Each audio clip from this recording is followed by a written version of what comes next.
The Galactic Council chamber floated in the darkness of space like a giant crystal. Inside, representatives from 47 different species gathered in emergency session. The air was thick with fear and anger. Something terrible was happening, and nobody knew how to stop it. Ambassador Na stood at the human delegation platform, her hands gripped tight on the railing. She had been Earth's voice in this council for 5 years now. 5 long years of being treated like a child among adults. The other species looked at humans the way someone might look at a dangerous animal in a cage. Interesting. But keep it locked up. High Arbiter Veloth clicked his mandibles together, calling for silence. His insect-like body gleamed under the chamber lights. He was ancient, nearly 400 years old, and he had led the council for most of that time. His voice echoed through the translation devices everyone wore. "The situation is dire," Veloth announced. "The Draxian Empire has conquered 12 systems in 3 weeks. Our defense fleets cannot stop them. They ignore all rules of engagement. They do not accept surrender. This is the worst crisis in 3,000 years." Na watched as the other ambassadors shifted nervously. The Galactic Council had maintained peace for so long that most species had forgotten what real war looked like. Their militaries were small, ceremonial. Combat was ritualized, with rules that everyone followed. Shields protected ships, while they exchanged polite energy fire until one side decided to withdraw. Deaths were rare. Destruction was minimal. The Draxians had changed everything. They came from outside known space, hungry for conquest. Their ships hit hard and fast. They ignored the old rules. They actually tried to kill their enemies. "We need warriors," someone said from across the chamber. "Real warriors." War Prince Kral appeared on the main display screen. The Draxian leader was massive, his reptilian features twisted into what might have been a smile. His species had evolved on a heavy gravity world. They were strong, aggressive, and they loved combat. "Surrender now," Kral said, his voice full of contempt. "Your peaceful galaxy is ours for the taking. You have forgotten how to fight." "We never did." The transmission cut off. Silence filled the chamber. Na could feel the fear radiating from the other delegates. They were scholars, diplomats, artists, not soldiers. Perhaps, a crystalline being named Jean suggested, "We could negotiate a partial surrender. Give them some systems to satisfy their expansion needs." "Cowardice," spat Veloth. "But what choice do we have?" Na took a deep breath. She had been waiting for this moment, dreading it and hoping for it at the same time. She pressed the button to request speaking time. "The human delegation has something to say," Veloth said, his tone making it clear he expected nothing useful. "Earth can help," Na said simply. Laughter rippled through the chamber. Not cruel laughter, but the kind adults give when a child says something foolish. Na felt her face grow hot, but she continued. "Humanity has experience with war. Real war. We can. You have been in space for 50 years. Veloth interrupted. "You barely have functional shield technology. Your weapons are primitive. What could you possibly offer?" We know how to fight," Na insisted. "We have fought each other for thousands of years. We understand combat in ways you have forgotten." More laughter. A bird-like delegate named Cheeth spoke up. "You are quarantined to your home system for good reason, Ambassador. Your species is too violent, too aggressive. You would be more dangerous than the Draxians." Na wanted to scream at them. Earth had unified 50 years ago after the first contact with alien life. Humanity had put aside their differences and worked together to join the galactic community. They had followed every rule, accepted every restriction. They had proven they could be peaceful, but the galaxy still saw them as barbaric warmongers. "Give us one chance," Na said quietly. "One ship. Let us prove ourselves." Veloth was about to dismiss the idea when another alert sounded. More bad news from the front lines. Another system had fallen. The Draxians were moving faster than anyone predicted. At this rate, they would reach the core worlds in 3 months. The council went into closed session. Na was excluded, as always. She returned to her small office and immediately opened a secure channel to Earth. The face that appeared on her screen belonged to Captain Tay, commander of Earth's most advanced warship. "They're going to call for us," Na told him. "Get the Indomitable ready," Tay nodded. He was in his late 30s, with sharp eyes and a calm demeanor that hid a fierce intelligence. "We've been ready for years, Ambassador. Just waiting for them to ask." "They won't ask nicely," Na warned. "They expect us to fail. They want us to fail. Probably. It will confirm everything they think about us. Then we won't fail," Tay said simply. 3 hours later, Na was summoned back to the council. Veloth looked like he had aged a decade in those few hours.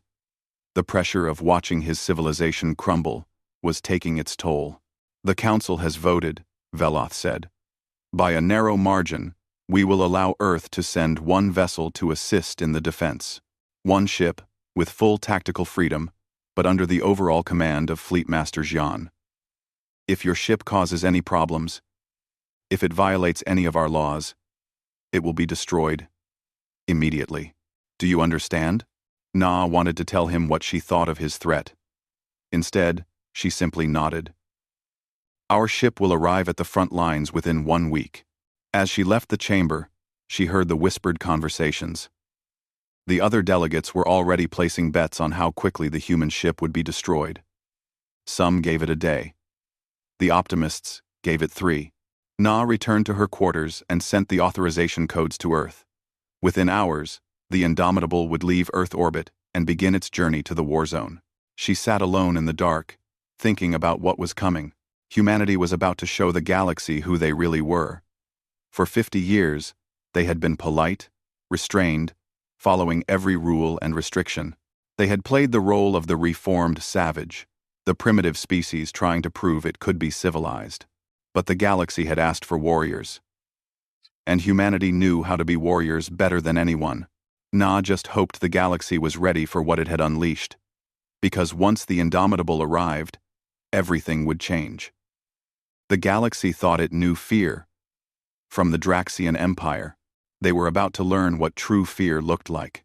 The Indomitable emerged from faster-than-light travel on the edge of the Tauran system, and immediately every sensor in the Galactic Defense Fleet locked onto it.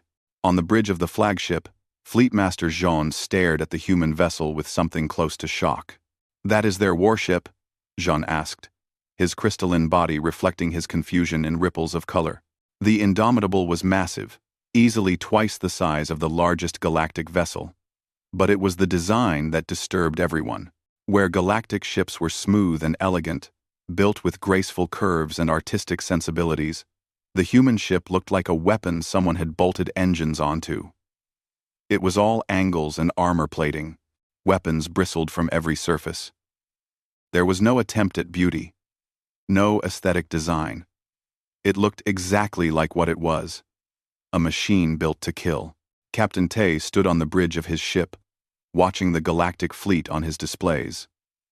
Behind him, Admiral He studied the tactical information with narrowed eyes.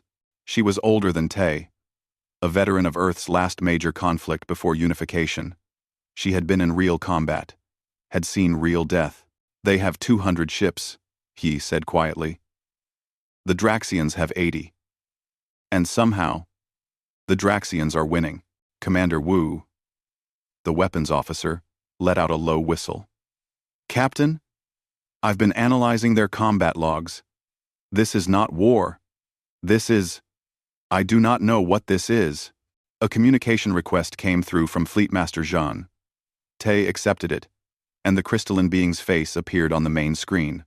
"Captain Tay, welcome to the front lines. I hope your journey was pleasant." Jean's tone was polite, but condescending. "I will brief you on the tactical situation. The Draxian fleet is holding position near Tauran 3. We have been attempting to dislodge them for 2 weeks without success. What tactics have you employed?" He asked. Jean looked surprised that she had spoken. Standard engagement protocols. We approach to optimal shield range, exchange fire until shields begin to fail, then withdraw to recharge. The Draxians have superior shield technology, so they outlast us in every exchange. Tay and he exchanged glances. Tay saw his own disbelief reflected in his second-in-command's face. "You do not press the attack?" Tay asked carefully. "Press the attack?" Xian seemed confused. "Captain, warfare is a calculated exchange. We probe for weaknesses, exploit them when possible, but we do not simply throw ourselves at the enemy. That would be wasteful." "Wasteful," he repeated, her voice flat. "You have lost 12 systems. How many deaths?" "Approximately 40,000 across all species," John said. "A tragedy beyond measure. In 3,000 years of peace, we had almost forgotten that war could claim so many lives.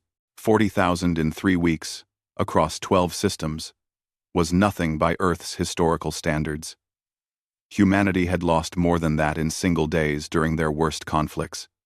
But Tay kept his face neutral. "May I have complete tactical freedom?" Tay asked. Chon hesitated. "The Council authorized you to operate independently." "Yes, but I must warn you, Captain. Do not be reckless. Your ship may be large, but against 80 Draxian vessels." "We understand the risk," Tay interrupted. "Indomitable will engage the enemy in 1 hour. I recommend your fleet stays back and observes." Before John could respond, Tay cut the communication. He turned to his bridge crew. Every one of them was human. Every one of them had trained for this moment. "All hands to battle stations," Tay announced. "This is not a drill. We are about to show the galaxy how Earth fights." In the hangar bays, Pilot G was climbing into her Raptor-class fighter. She was young, only 23, but she had logged more combat simulation hours than anyone else in the fleet.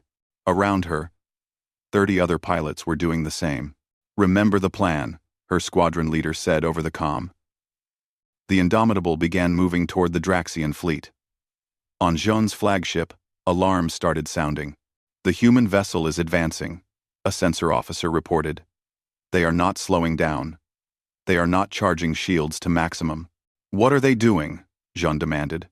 They were about to find out. The Draxian fleet detected the Indomitable's approach and moved into standard formation. They expected a normal engagement. They were wrong. At a range that the galactic species considered far too close, the Indomitable opened fire. But instead of energy weapons, it fired solid metal slugs, accelerated to a fraction of light speed. The railguns were humanity's answer to the shield problem. If energy could not penetrate shields efficiently, use kinetic force. The lead Draxian ship's shields lit up as the first slug hit. The shields held for exactly 1/10 of a second before the metal punched through and kept going. It tore through the ship from bow to stern, and the vessel simply came apart. The galactic fleet watched in stunned silence as the Indomitable fired again and again.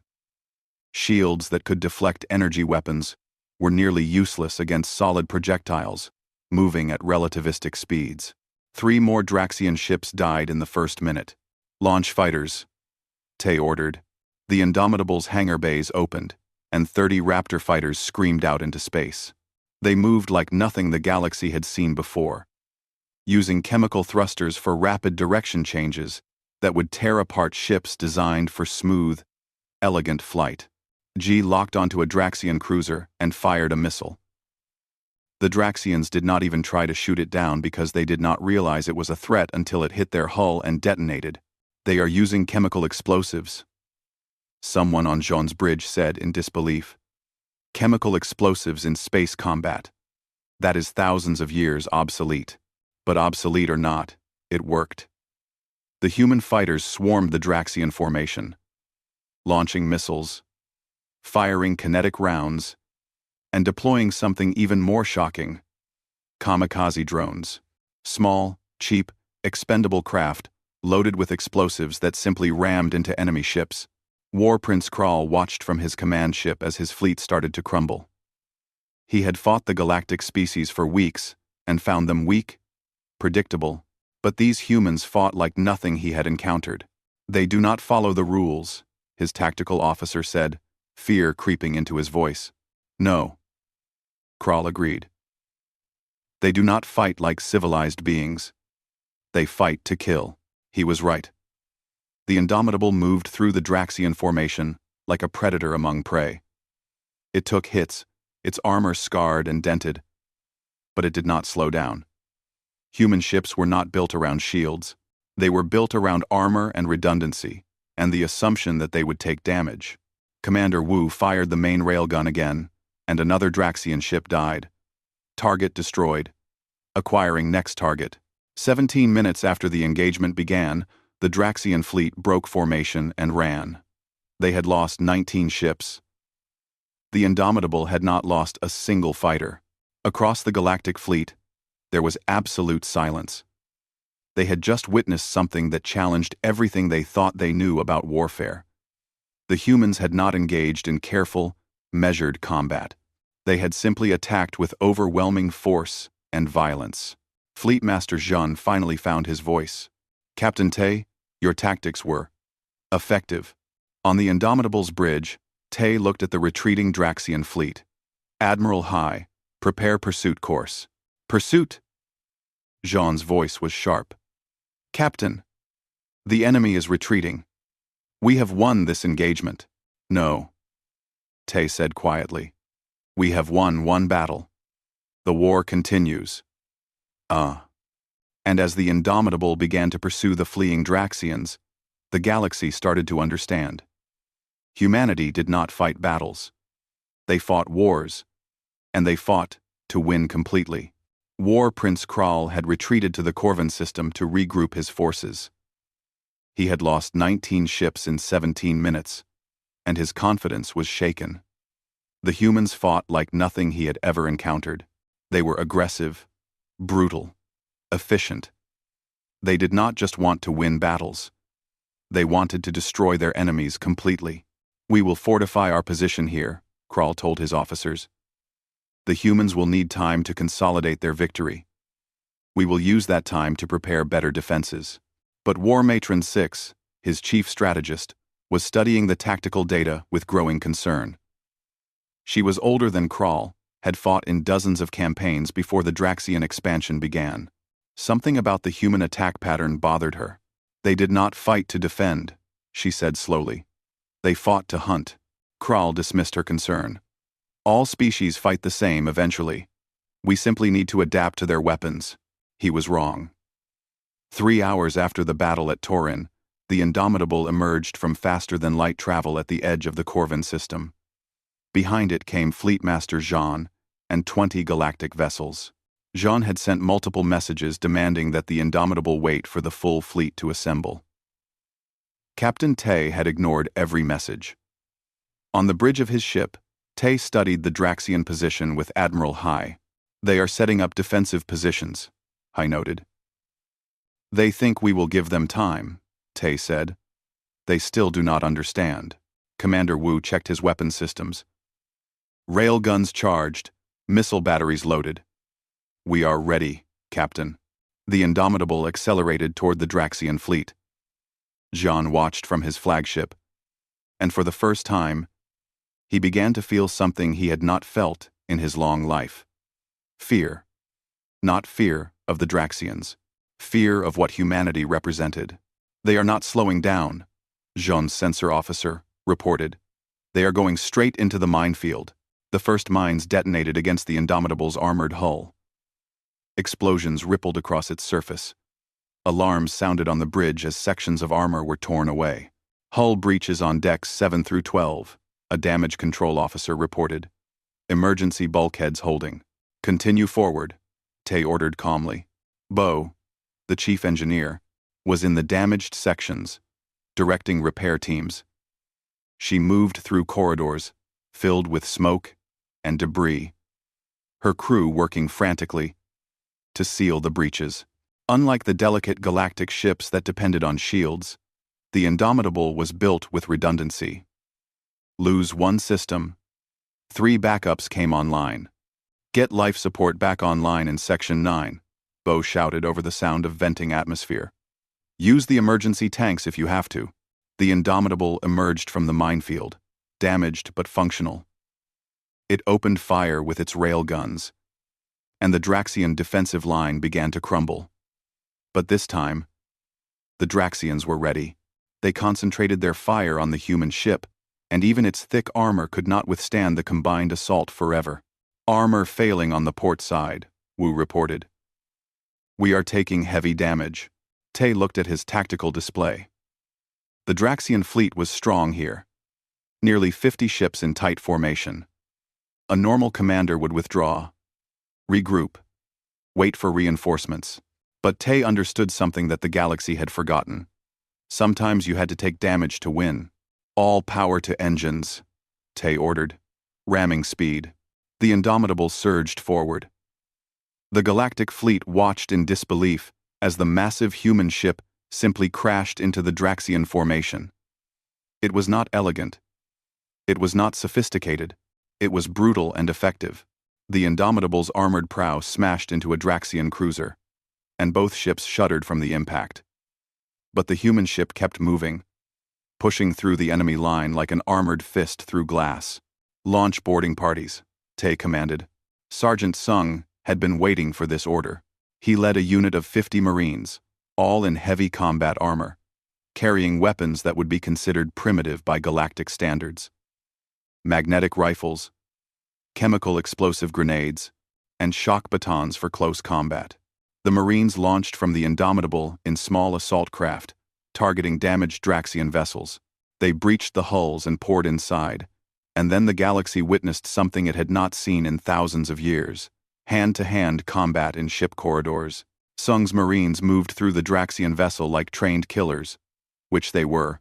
They had trained for years in close combat. Understanding that sometimes technology failed, and you needed to fight with your hands and primitive weapons. The Draxians were strong, but humans had evolved on a high-gravity world too.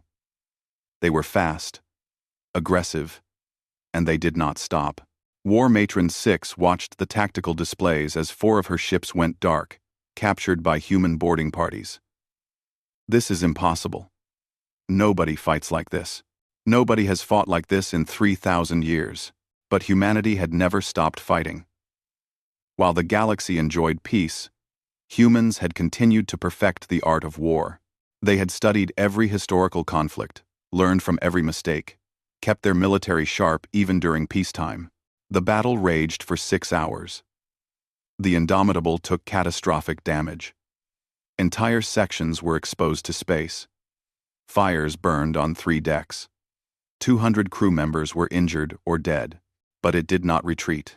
Bo worked frantically in engineering, keeping the ship together through sheer determination and improvisation.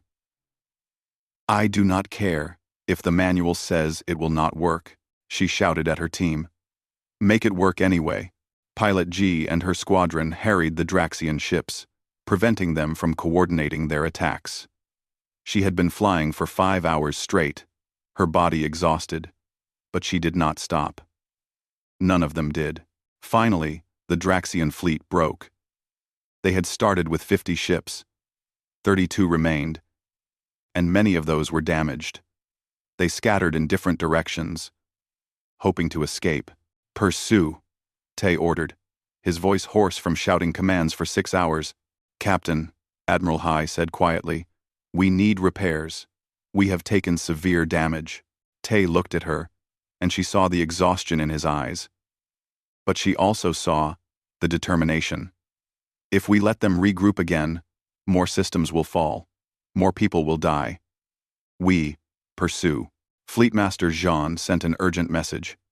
Captain Tay, you must stop. Your ship will fall apart if you continue. But Tay had already cut the communication. The Indomitable, battered and burning, began pursuit of the fleeing Draxians. It should not have been able to continue fighting.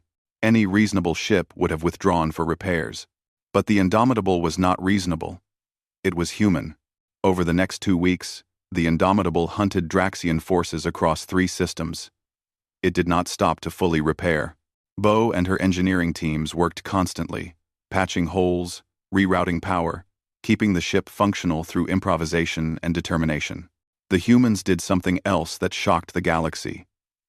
They attacked infrastructure, fuel depots, repair stations, supply lines. The galactic species considered these targets off-limits, civilian installations that warfare should avoid. But humanity saw them as military targets. Cut off the enemy's supplies, and they could not fight. War Prince Kral finally understood what he was facing. The humans did not fight battles. They fought total war. Every resource was a target. Every advantage was exploited. They did not stop until the enemy was completely defeated. In his command chamber, Kral looked at War Matron 6. What are they? 6 had been studying every human transmission, every tactical decision. She had reached a conclusion that terrified her. They are apex predators. They evolved fighting each other on a deadly world. War is not something they learned. It is something they are. And somewhere in deep space, the Indomitable continued its hunt. Damaged but relentless, a symbol of humanity's refusal to ever give up. 3 months after the Indomitable had arrived at the front lines, the Draxian Empire was in full retreat. What had started as a conquest of 12 systems had become a desperate fight for survival. The humans had pushed them back, system by system, battle by battle, never stopping, never giving mercy. But victory had a price. In the medical bay of the Indomitable, Dr. Yoon moved between beds filled with wounded crew members. The ship had taken severe damage in a dozen engagements. 40% of the crew had been killed or injured. The medical bay, designed for 50 patients, now held over 200. "Doctor, we need you in surgery," a nurse called out. Another critical case, another life hanging by a thread. Yoon had not slept more than 4 hours in the past week. Her hands shook with exhaustion as she scrubbed for surgery, but she pushed forward, just like everyone else on the ship. They were all running on determination and caffeine now. On the bridge, Captain Tay looked at tactical displays that showed Draxian forces retreating to their home systems. He should have felt triumph. Instead, he felt only exhaustion. His uniform hung loose on his frame. He had lost weight from stress and lack of sleep. His eyes were red from staring at screens for endless hours. "Captain, you should rest," Admiral Hai said softly. She looked just as tired as he did. They all did. "After the next engagement," Tay said. Which is what he said. After every engagement. Pilot G was in the pilot ready room, staring at nothing. She had flown in 23 combat missions in 3 months. She had killed hundreds, maybe thousands of enemy fighters. At night, when she tried to sleep, she saw their ships exploding over and over. Her hands would not stop shaking. "G, you are up for the next patrol," her squadron leader said. She nodded automatically and headed to her fighter. She did not trust herself to speak anymore.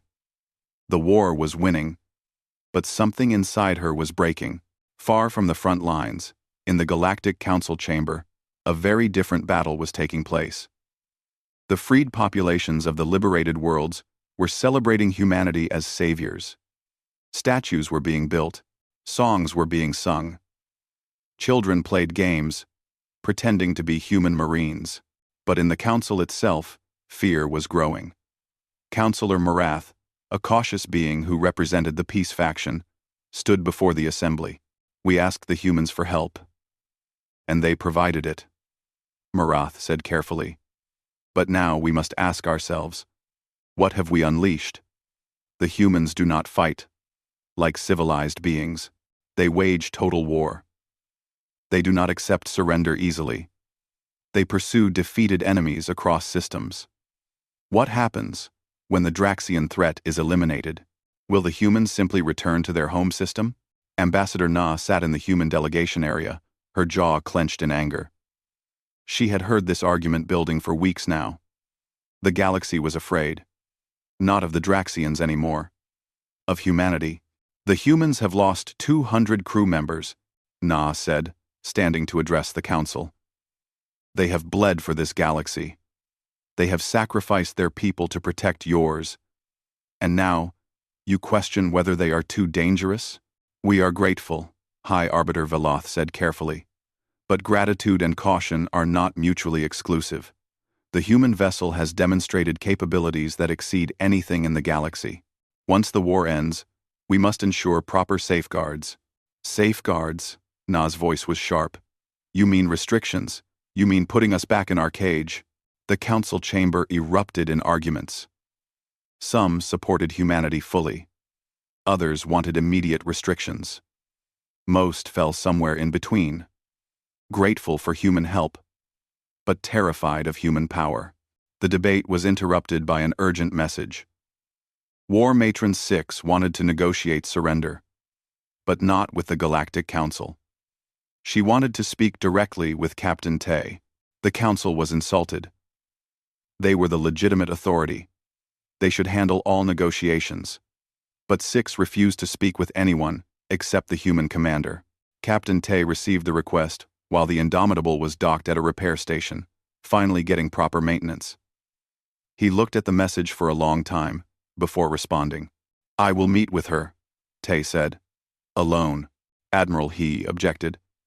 Captain, this could be a trap. If the Draxians wanted to kill me, they have had many opportunities, Tay said. She wants to talk. I will listen. The meeting took place on a neutral station, in a small room with no weapons allowed. War Matron 6 arrived first, her reptilian features showing stress and exhaustion that matched Tay's own. She studied him for a long moment. You look tired. So do you, Tay replied. They sat across from each other, two warriors who had spent months trying to kill each other, now talking like old colleagues. We studied your species before you entered the galactic stage, 6 said. We read your history.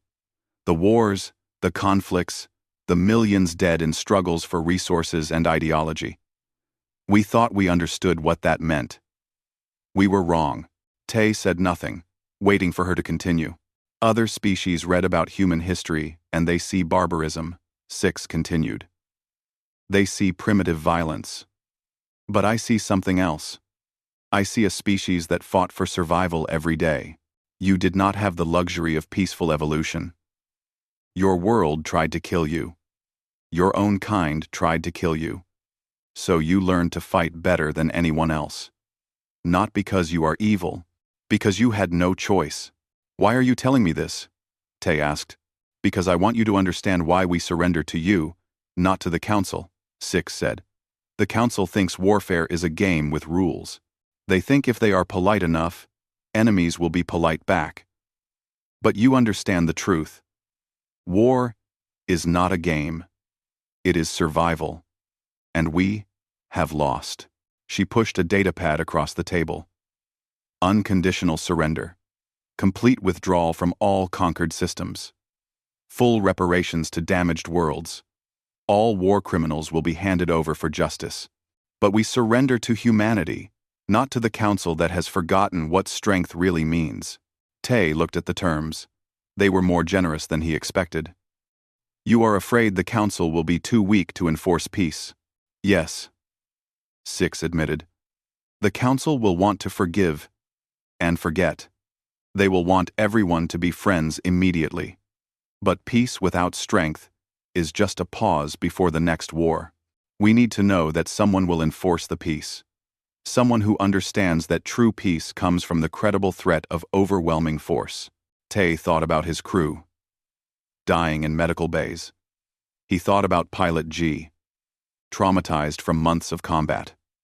He thought about Bo, keeping a broken ship together through determination alone. He thought about all of humanity, judged and restricted by a galaxy that now feared them, even as they were saved by them. I will take your surrender terms to my government, Tay said finally. But understand this. Humanity does not want to be the galaxy's warrior species. We want to be equals. We proved we can fight. Now, we want the chance to build peace. 6 nodded slowly. Perhaps that is what makes you truly dangerous. Not that you can wage war so effectively, but that you can choose not to. When news of the surrender terms reached the Galactic Council, the debate intensified. Some celebrated the end of the war, others worried about the precedent. The Draxians had surrendered to humanity specifically, acknowledging human military supremacy. Ambassador Na stood before the council once more. My people have bled for this galaxy. We have sacrificed our sons and daughters for your protection. And now you debate whether to fear us? Yes, we are warriors. Yes, we are dangerous. But we chose to help you. We chose to protect instead of conquer. Does that count for nothing? The chamber was silent. Finally, High Arbiter Veloth spoke. You are right, Ambassador. Fear is not the appropriate response to those who have saved us. But understanding is. We need to understand what humanity represents for the future of the galaxy.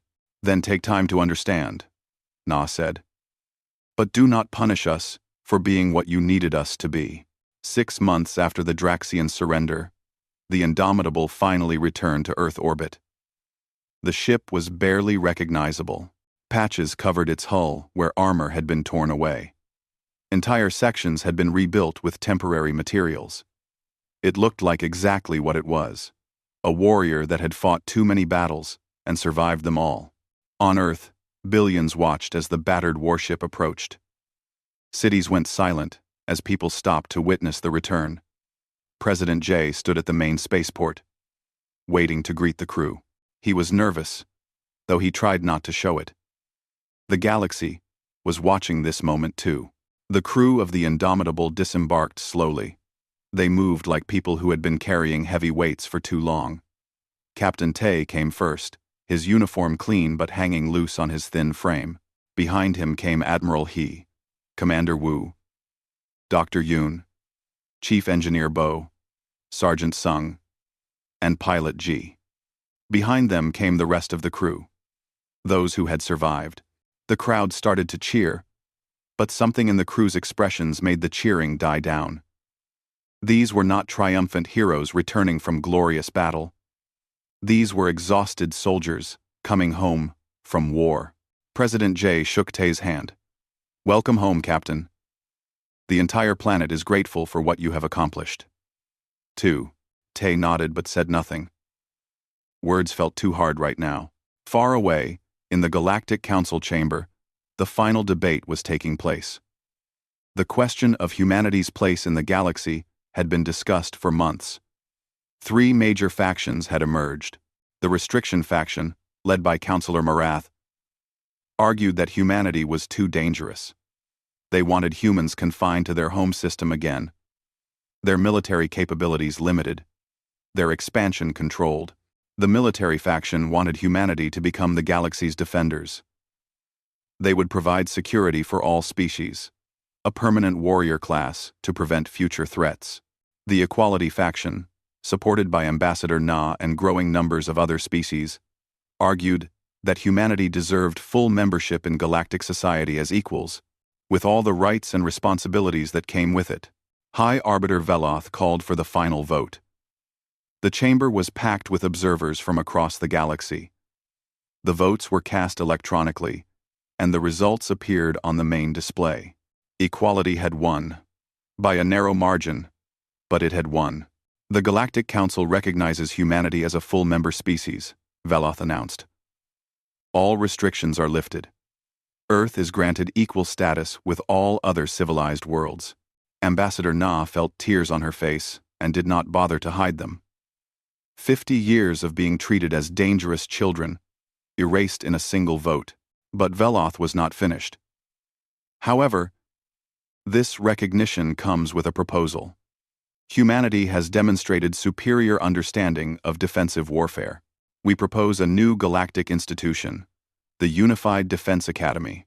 Humanity will lead the training of defensive forces from all species, not as overlords, but as teachers. Na considered this carefully.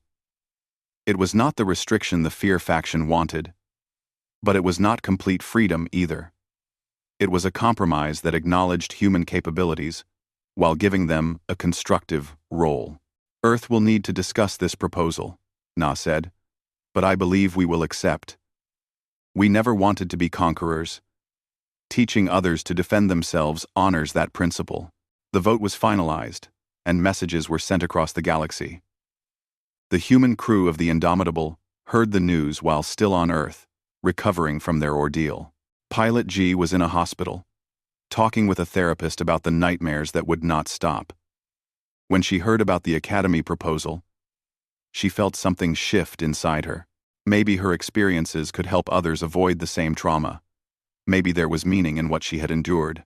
Dr. Yoon was overseeing the care of crew members who would need months or years of recovery.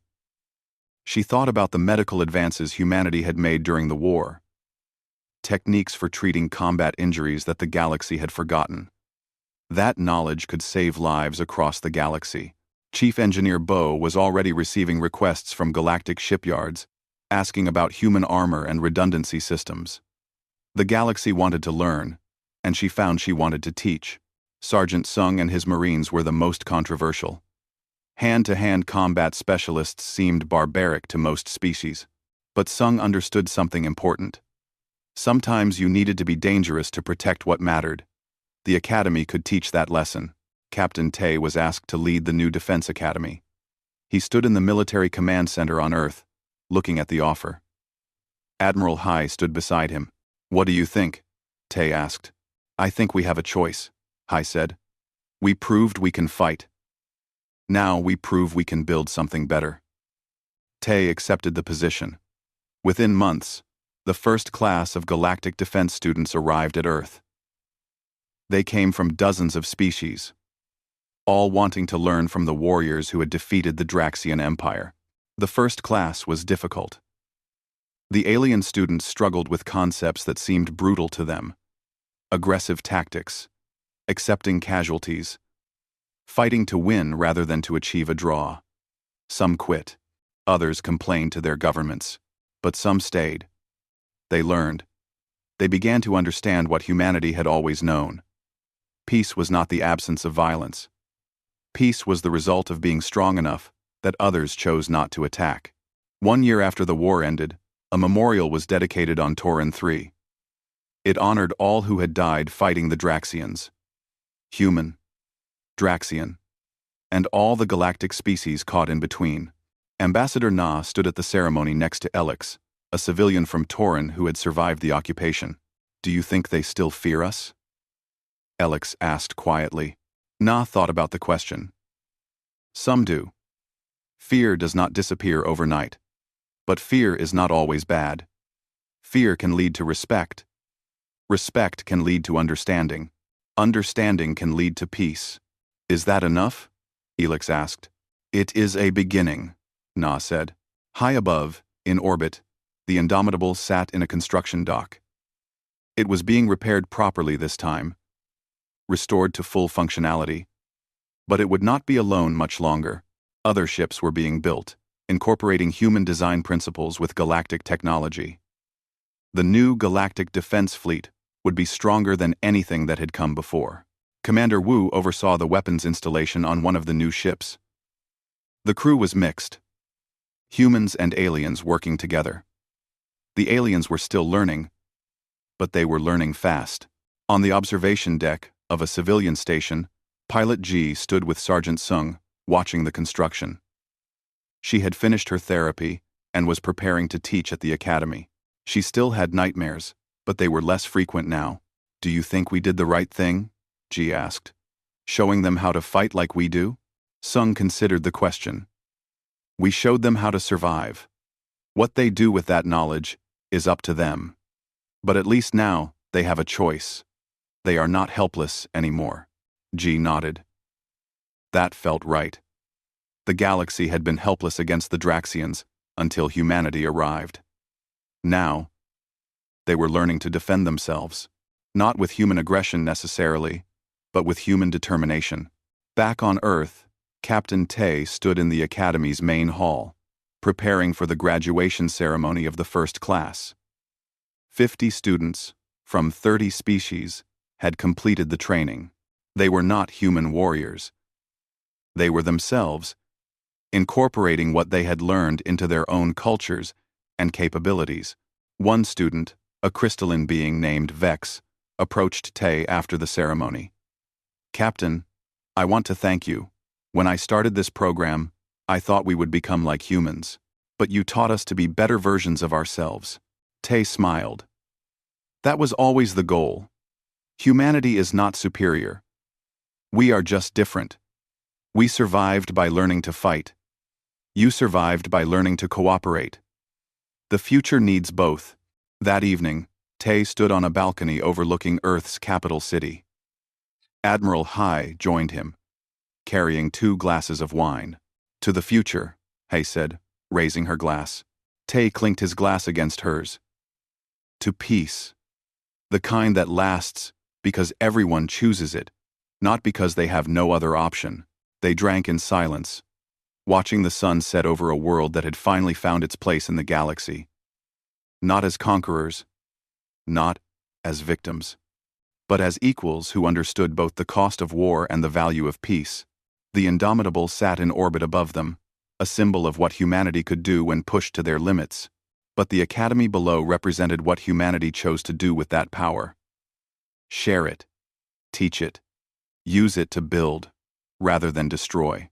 The galaxy had learned to fear, but it had also learned to respect. And in time, fear would fade, while respect remained. That was humanity's real victory. Not the battles they won, but the peace they chose to build afterward. The new galaxy was beginning.